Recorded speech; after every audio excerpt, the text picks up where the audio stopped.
This is Matador News, and here are today's headlines. Authorities are still investigating the motives behind the deadly Vegas shooting. Several SoCal residents were among the victims. The Heartbreakers and their fans are left heartbroken after rock and roll star Tom Petty dies at 66. Hi, and welcome to Matador News. I'm Morgan Ball. And I'm Karina Vargas.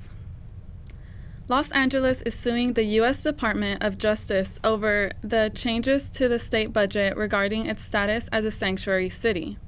City Attorney Mike Feuer says it's unconstitutional for the Justice Department to tie federal grants to immigration enforcement. The lawsuit comes after the Department of Justice tried to punish sanctuary cities over their immigration policies. The House of Representatives will vote today on a bill that would make abortion illegal after the 20-week mark of pregnancy. The Pain-Capable Unborn Child Protection Act does have some exceptions. If the mother's health and life are in danger, abortion after 20 weeks would not be illegal. In cases where rape or incest are involved, abortion would also be allowed past the halfway point of pregnancy. The White House is in support of this piece of legislation. The Planned Parenthood Action Fund has said this ban would be unconstitutional. Interior Secretary Ryan Zinke is under investigation for taxpayer-funded flights on private planes. Health and Human Service Secretary Tom Price resigned over the weekend after he admitted doing the same thing. News reports say Zinke took a $12,000 flight from Las Vegas to Montana. The Office of Inspector General is looking into whether these flights were a legitimate government expense. A spokesperson for the office says the investigation will include modes of transportation, costs, and schedules.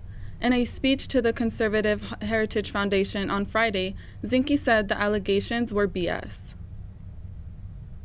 President Trump arrives in Puerto Rico this morning, nearly 2 weeks after Hurricane Maria tore through the island.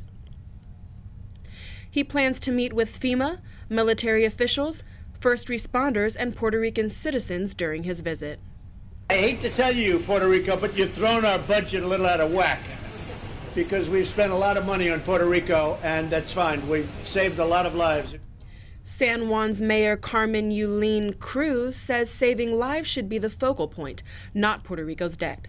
The U.S. Virgin Islands governor may also travel to Puerto Rico to meet with the president. Trump will also visit Las Vegas tomorrow. Law enforcement officials are now saying Las Vegas shooter Stephen Paddock wired $100,000 to an account in his girlfriend's home country of the Philippines. Officials says the woman Mary Lou Danley was in the Philippines on Sunday when Paddock opened fire during a music festival, but they don't know what the money was for. They plan to talk more to Danley when she returns to the U.S. tomorrow. Several Southern California residents are among the 59 victims killed and more than 500 injured in Sunday's Las Vegas shooting. The gunman has been identified as 64-year-old Stephen Paddock. Las Vegas Police Department found at least 23 firearms, including a handgun and multiple rifles, in his hotel room, but investigators haven't found a motive. Angela Gomez was a graduate from Riverside Polytechnic High School. She was a cheerleader who sang in her high school's choir. The Riverside School District described her as a sweet young lady with a great sense of humor. Rachel Parker was a records technician at the Manhattan Beach Police Department. She died after being transported to the hospital.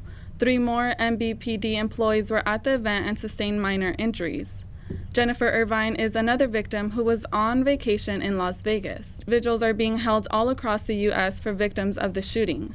Many landmarks went dark, including New York City's World Trade Center and the Eiffel Tower in Paris. Now let's go to Matador News reporter Lupe Castro, who has more on the story. Thank you, Morgan. We asked some CSUN students about the reactions to the Las Vegas shooting. Students say they feel shocked and say there should be stricter gun laws, while others say such tragic events can't be prevented. Oh, well, yeah, the Las Vegas shooting, I didn't even know about it until, like, my friend told me, like, earlier this morning. Honestly, completely shocked. We've actually been talking about it in our classes, too, because it is a current event. It's a really big deal, and it's also really close to home. Heard the breaking news on Twitter right when it was happening, and then I just kept seeing the numbers increase, and It's really messed up, and like especially because it was at a place where people were going to just have fun, enjoy themselves, and get together. One of my classmates said that 3 of his friends got shot, so it's really intense. In my opinion, I don't think it has anything to do with making weapons, or guns. You can't really take away that kind of thing. We need more cops out there. Check the background of people who do buy guns. That's important. That's very important. there's not going to be a change until something happens with the law. It's something that we just kind of have to get used to. Someone wants to get a gun, doesn't matter how they get it, whether illegal or not, it's still available to the public.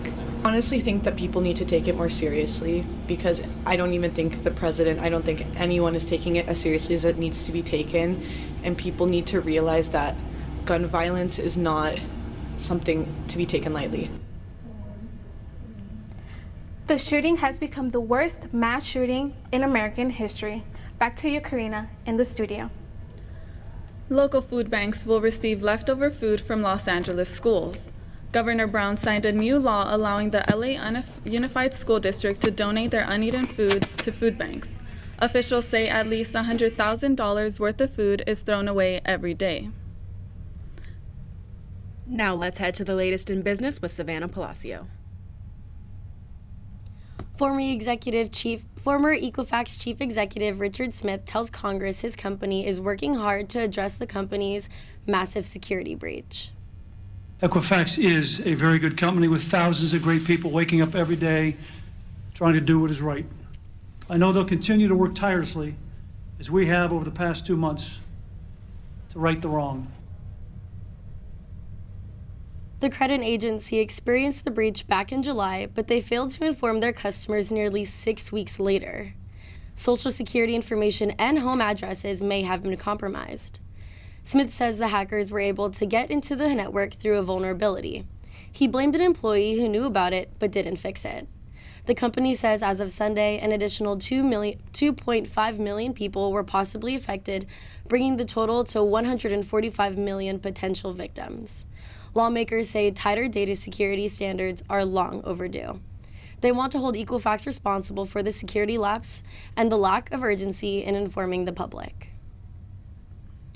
Walmart has bought a New York City-based delivery service to distribute goods to their customers. The company, Parcel, drops off orders to their customers directly on their doorsteps. Walmart plans to use the parcel purchase to deliver general merchandise as well as fresh and frozen groceries. The company can deliver same-day, overnight, and in scheduled 2-hour windows. Parcel will still continue to service its current clients. Now let's check in with Luzita Pineda with the latest in science. The Nobel Prize in Physics is awarded to 3 researchers who discovered gravitational waves. The discovery happened in February 2016 when a pair of massive black holes collided, creating a giant wave in the outer space. Genius Albert Einstein first suggested these waves existed, saying space can shake like a bowl of jelly when huge objects sway their weight.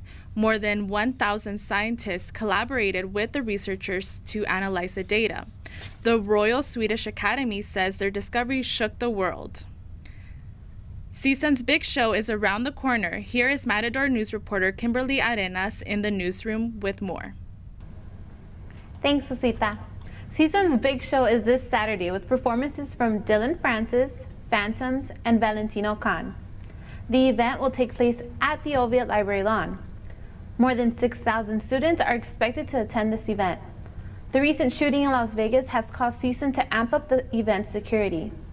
Associated Student staff member Dylan Haerly says there will be more security than ever at the event. We ramped up our security, and we'll have security inside the building surrounding the event. DPS, our campus police, have put a lot more police in effect. So the event will be laced with people, and it's during the day as well, so that kind of provides a lot more light on the subject. Some students say they're not worried and are still looking forward to a safe and fun show. And I mean, I've heard a lot of good stuff about Big Show, so I'm like really excited. Big Show tickets are $20 for CSUN students and can be purchased at the AS box office. Now back to Savannah with more with entertainment news. Rock icon Tom Petty has died from cardiac arrest. The 66-year-old musician and singer was found unconscious at his home in Malibu. He was taken to UCLA Medical Center but died several hours later. She was an American girl. His longtime band, The Heartbreakers, was inducted into the Rock and Roll Hall of Fame in 2002. They just finished their 40th anniversary tour last week at the Hollywood Bowl. The final show was Monday. Throughout his career, Petty received 3 Grammy wins and 18 nominations. He leaves behind a wife, 2 daughters, and 1 stepson. Celebrities are mourning the victims of Sunday's mass shooting. Las Vegas native Jimmy Kimmel choked up on his show when talking about the people who lost their lives. Pop singer Katy Perry says people can find unity through music. This morning, we have children without parents and fathers without sons, mothers without daughters. Music is special. It's magic. It's something that unites us. There's a community here. Jason Aldean's guitar player, Caleb Keeter, says he was wrong to advocate for gun control for so many years. Keeter was carrying his legal firearms during this crisis, but now says that it wasn't helpful because he couldn't protect anyone. Now back to Luzita with more sports. The Twins and Yankees will face off tonight in the American League wildcard game to move on to the next division series. The Twins are the first team in MLB history to make the playoffs just 1 year after they lost more than 100 games. Tonight's winner will go on to play against the Cleveland Indians. The Mets have let go of longtime pitching coach Dan Warthen. This comes just days after Collins stepped down as manager. The team says Warthen has been offered another position in the organization. This has not been a good season for the Mets. They had the second worst team ERA in the National League. They also had several injuries, including Steven Matz, Zach Wheeler, and Seth Lugo. The Mets also say that their head trainer, Ray Ramirez, will not be back in 2018. Now, let's check back in with Morgan with more news. A Maine officer found himself in a smelly situation. He found a skunk with its head stuck in a McFlurry cup. The officer removed the cup and was close to being sprayed, but the critter showed his gratitude and spared the smelly mess. It seems like that skunk likes McFlurries just as much as I do. Time to get your fuzzy and comfy sweaters out, but just for today. Today's weather will be in the low 70s and will get into the high 80s throughout the week. Thursday will be 89 and sunny and will mark this year's viewing of the harvest moon. The full moon will occur at 2:40 p.m. but will appear full in the days just before and after. That is all the news for today. I'm Morgan Ball. I'm Karina Vargas. I'm Lucita Pineda. And I'm Savannah Palacio. Thank you for watching Matador News.